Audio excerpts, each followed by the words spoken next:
Thank you, Jesse and Karen. The two of you work together a lot, so you're quite familiar with each other's work. It was interesting, Jesse, you focused more on care providers and flourishing in the need for relational environments. And Karen, you spoke to some of the processes that are necessary to repair relationships. I was struck that you're each taking a very accepting and compassionate stance to our struggles, and yet you're both voicing steps towards growth and change, which is a kind of interesting dialectic. I wonder if you might each comment a little bit more on that, that on the one hand, many care providers might be feeling overwhelmed, burned out, even traumatized by racism or other oppression. And yet you're also speaking to ways that we can try to grow amidst that struggle. Yeah, it is. Sometimes feels like a discrepancy at times. And I think this is sort of an individual by individual sort of decision on how we hold, we make space for self-care, and we really allow ourselves to heal, and all of our identities, lend itself to more complex ways of sort of understanding that and how we engage in that. I think I'll go back to this idea of mutual inclusion and this idea that we all happen together. And I think it's part of my own cultural upbringing as well. And earlier, some folks talked about that as well, is that we really need everybody, all hands on deck. And we're all in very, very different places, and that's okay. There's this Recently, I have been thinking a lot about what we are going through now as collective grief. And, we think about the Kubler-Ross stages of grief. We have denial, we have anger, we have bargaining, we have acceptance, there's anger in there. And if we were to think about an individual who's going through grief, we wouldn't be like, you need to be here or you need to be there. We're very we make space for wherever a person's at. And so if we think about society as kind of engaging in the grieving process, and we have been for a while, how do we hold space for those stages? And I know they're not linear necessarily, but I guess I sort of think about it that way. Yeah. Yeah, I think the danger of going first after listening to Karen's talk is that she's just so good at saying words. But I love the notion of cultural fortitude because what I've seen, and there's a wide variation in folks, what I've seen is I think our black and brown therapists and providers are actually a lot stronger. I think we face racism on a daily basis in our personal lives. We face it in the therapy process because the therapy process is essentially a replication of life. And I think we have a lot of strength. And the term cultural fortitude, I think, speaks to the experiences that a lot of us face. And I think that the notion of having that fortitude and having that strength and some self-compassion is at the heart of how I show up as a therapist, and I know a lot of my brown and black friends and therapists show up in that space too. You're both researchers and practitioners of cultural humility, and you've really helped put that at the center of the map of a lot of clinical practice. It's venturing into other fields. Chaplains, clergy are starting to read about cultural humility, and you've emphasized that as a relational strength. Of course, humility is often cast in ways different than what the two of you are describing, sometimes understood as self-deprecation or always taking the blame for things. What's helped the two of you in your work together and as individuals come to view humility in such a different way and as different than that kind of view? It's a good question. I think humility shows up for people in different ways. I think the notion of how somebody shows up as a culturally humble therapist really is relational. I think the notion of how you connect yourself to another human being is obviously unique to that relationship, as Karen mentioned before. And so how your culture of humility shows up with somebody else is definitely a dyadic process. And to me, that gives us a lot of leverage to not only do our own work internally, but also to know that we can show up strong, we can show up with knowledge, we can do those things, as well as contextualizing.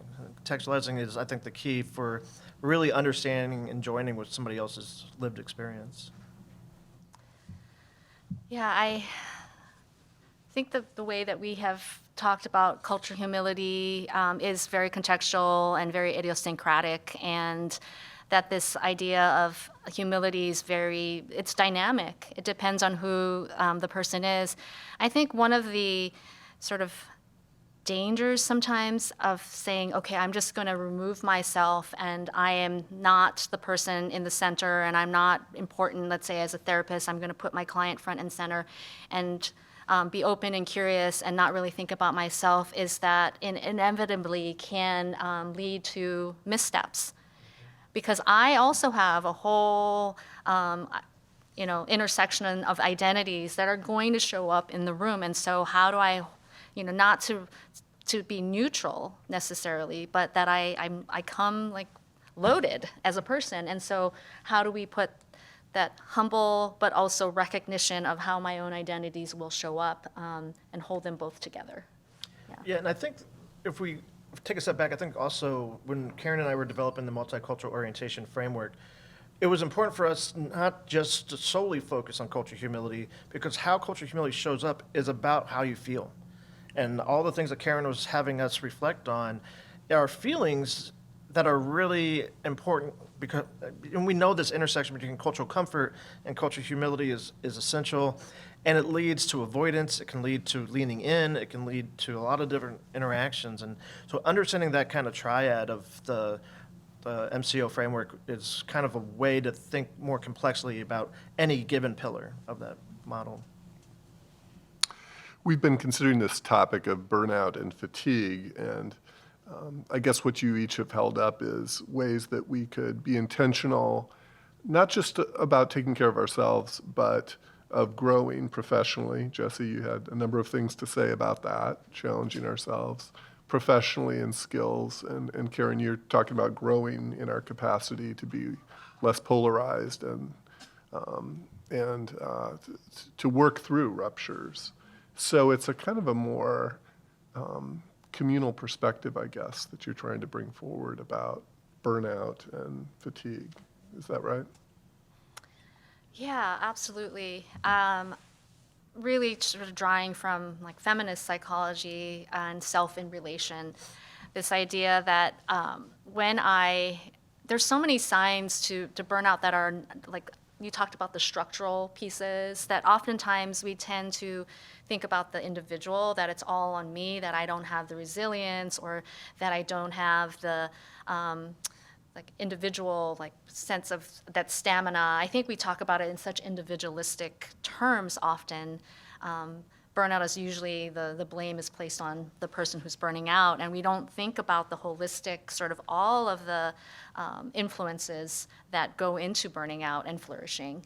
And so I, think kind of more collectively around that. And I know that some of the conversations Jesse and I have, we're really excited to see like what does flourishing sound like really in action within a therapeutic session, because I think as therapists, we flourish when our clients are flourishing. We need each other to play off each other, that we don't sort of exist in an island by ourselves. So.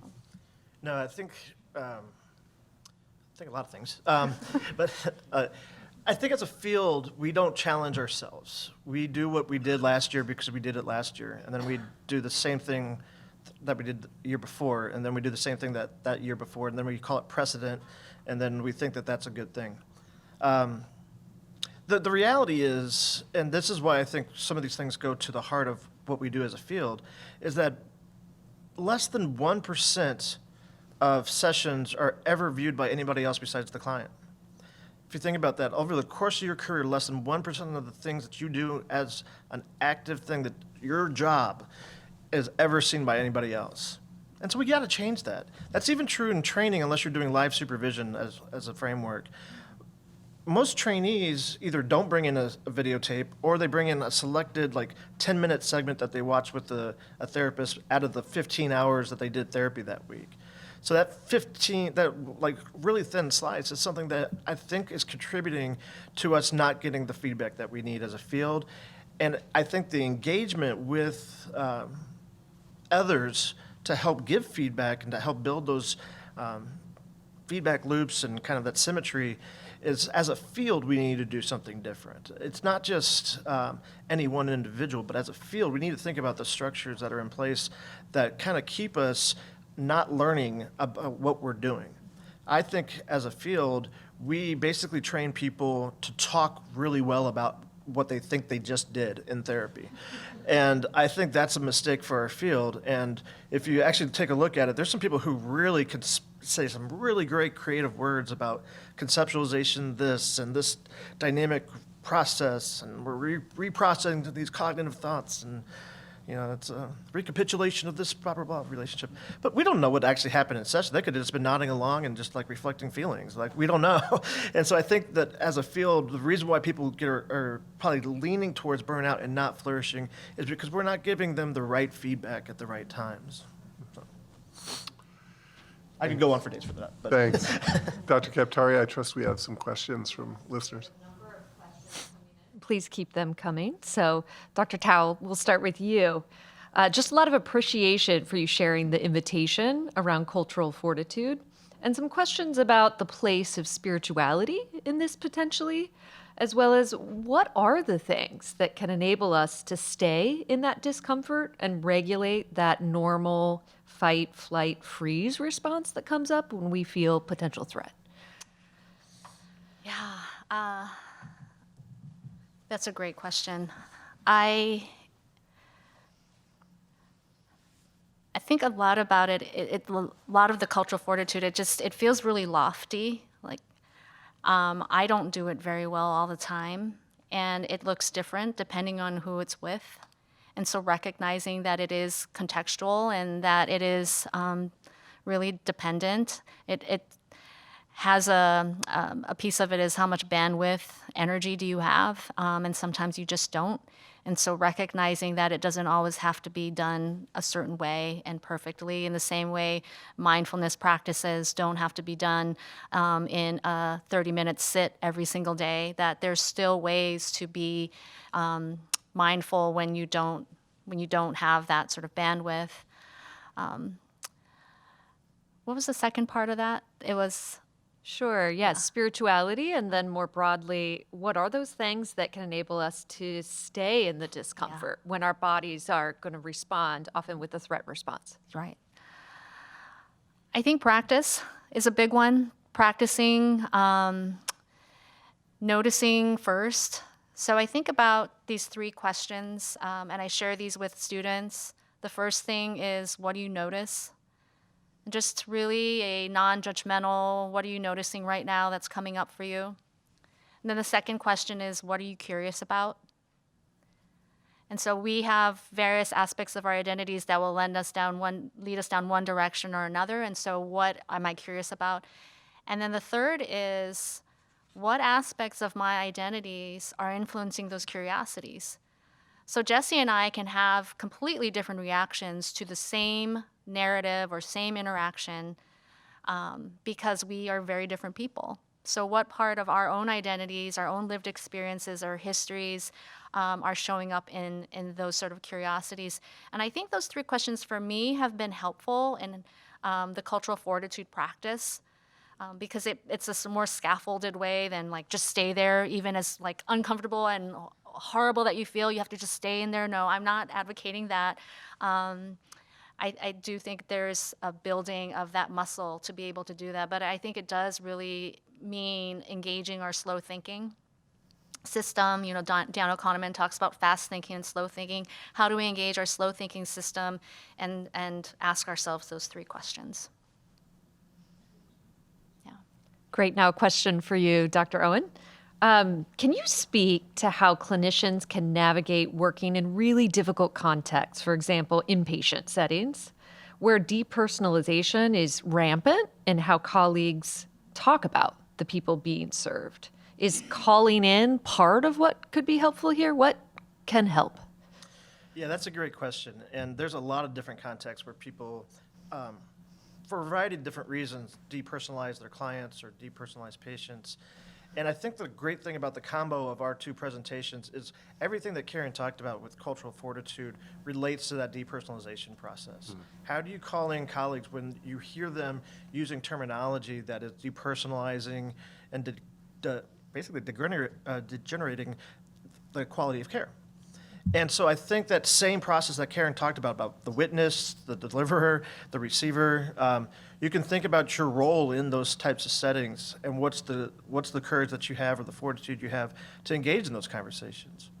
I think it gets tricky when we talk about positions of power, talking to a boss about these things.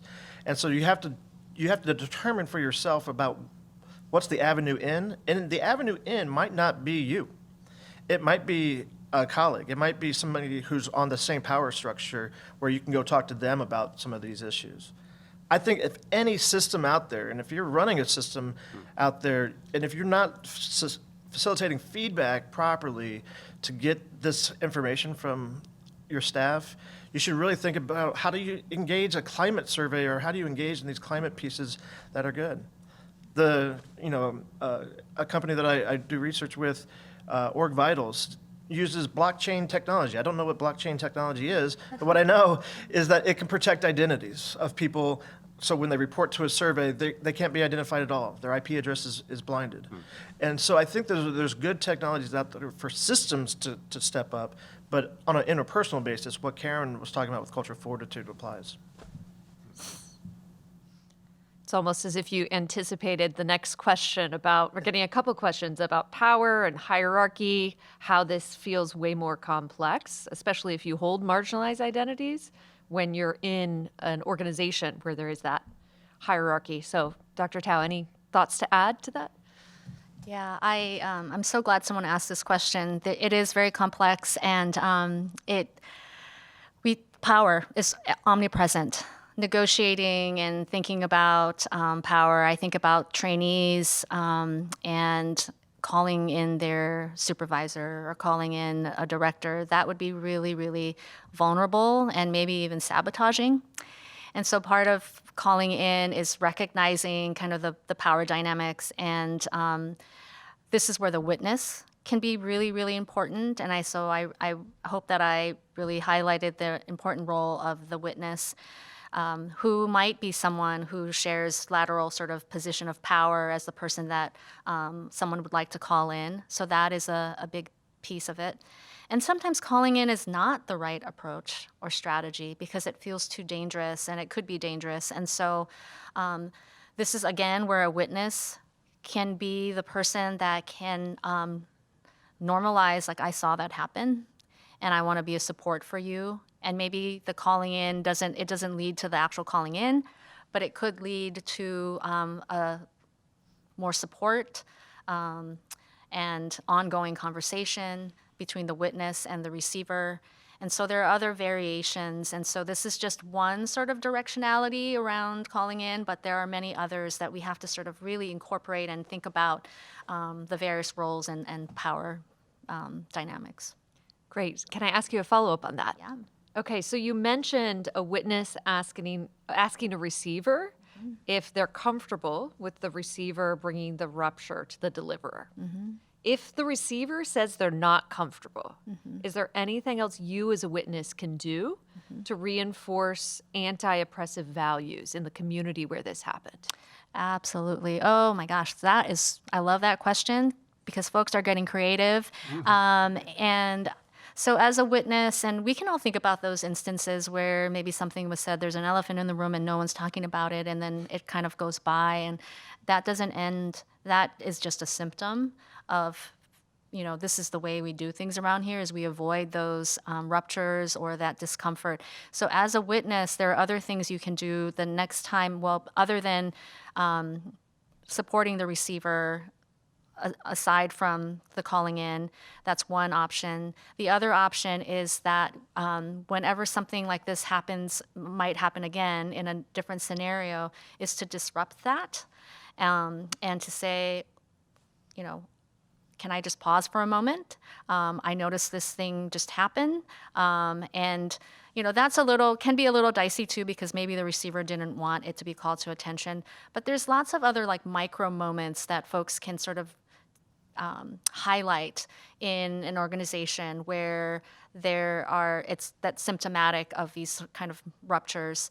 I can think about other ways in which I'm thinking about even in a clinic, there are the language that we use in our documentation, just drawing attention that way, which will, I hope, build this sort of capacity for folks to talk about things that are a little bit harder and more uncomfortable. Wonderful. And this question is to both of you.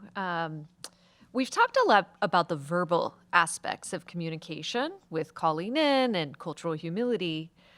Could you speak to the nonverbal expressions in working with clients and professional relationships? Sometimes words can get in the way or they only go so far. What can we think about as far as the nonverbal? Good question. I think there's a lot that we could probably think through in terms of not only the nonverbals, but also in the environment setup, right? So what types of things do you have in your office? What messages are you sending, maybe indirectly, to your clients based on the books that are on your bookshelf, if you have books on your bookshelves? Like, what kind of artifacts do you have in your office that send a signal about your own cultural values or just cultural values in general? I think those types of things go a long way to send a message that it's safe to talk about certain things here. I think it also invites a more relational stance where clients can ask questions to the therapist about their own identities.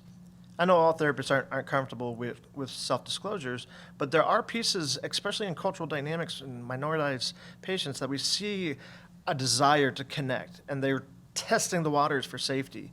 And so those nonverbals and the things that are in your office are sending those messages that it might be safe to take a risk here. And I think that's more and more true for minoritized patients. I was just thinking about my own nonverbals, and I think folks who are in training as clinicians or practitioners, watching themselves on tape can be really, really educational. And so one of the things that I know I do when I am in multicultural orientation, we also have another pillar called cultural comfort. And one of the nonverbal things that I do when I notice that I'm maybe not that open to something or that I'm nervous about something is that I do a lot of this.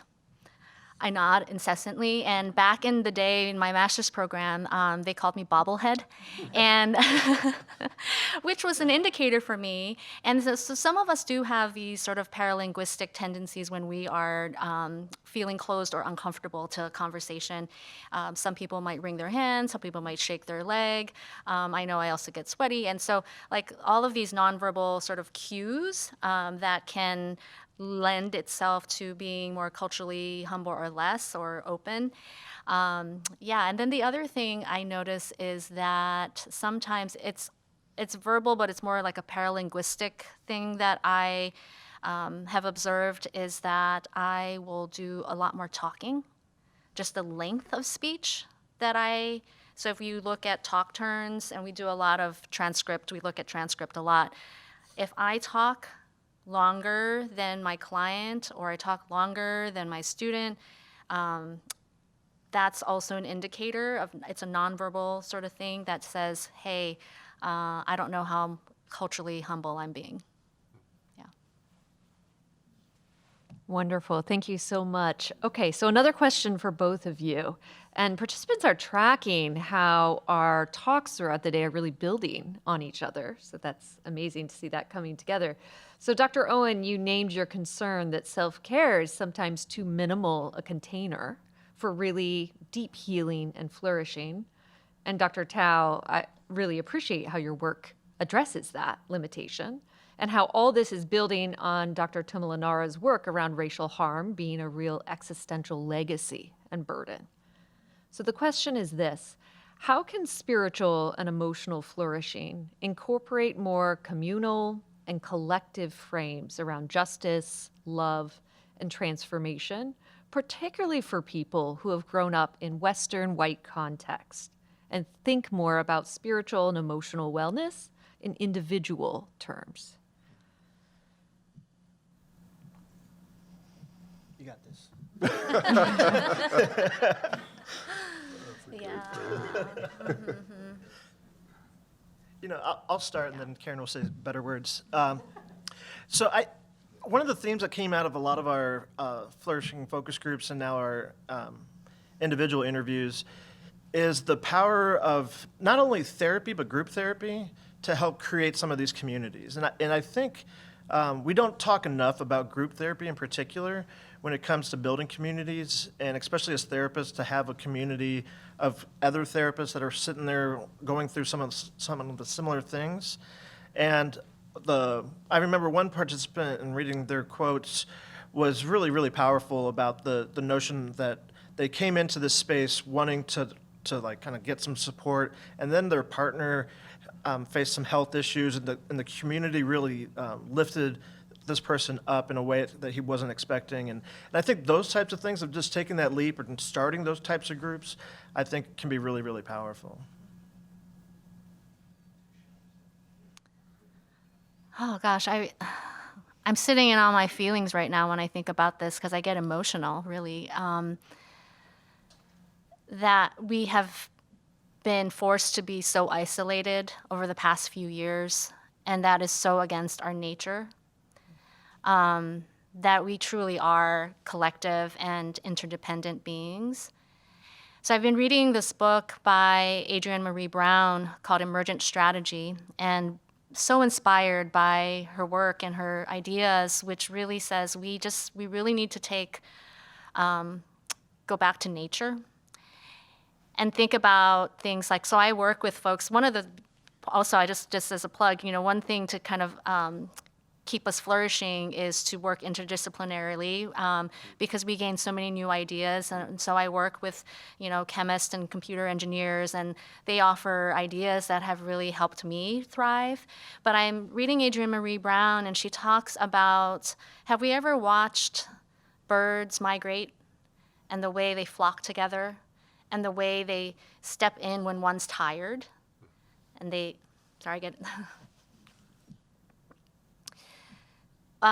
or the way that trees, when they are in a fire, the root systems, the way that they will lend nutrients to other trees. Or the way, like fungi, they grow together as a collective. And so I think some of I might be going totally off base as I'm in my own fields right now. And so cultural fortitude is big. It's okay. It's okay to cry in a meeting. It's okay to cry at a symposium. Because I think I'm very moved by my colleagues' words today, is that how do we go back to the basics of what we are really designed to do, which is to just heal each other. And for someone who is sick, how do we as a group move toward giving our resources that we have more than enough? We really have more than enough. And I think we live in a society where we are being sold this idea that we don't have enough. We have more than enough. And so how do we access and leverage the resources that we have as a collective, like trees do, like birds do, like fungi do, like ants do, like bees do? They've survived a long time on this planet. And I really think that for our shattered world to heal, we really need to take some lessons from nature. So, yeah. Thank you. Thank you both for those reflections. Well, we're going to go to lunch break. We have more to discuss this afternoon, but this has been a rich first half of the day. So we'll come back in an hour. For continuing ed folks, please watch for the code 739 during the break. But I hope you enjoy the time, and we'll be back in an hour. Thank you.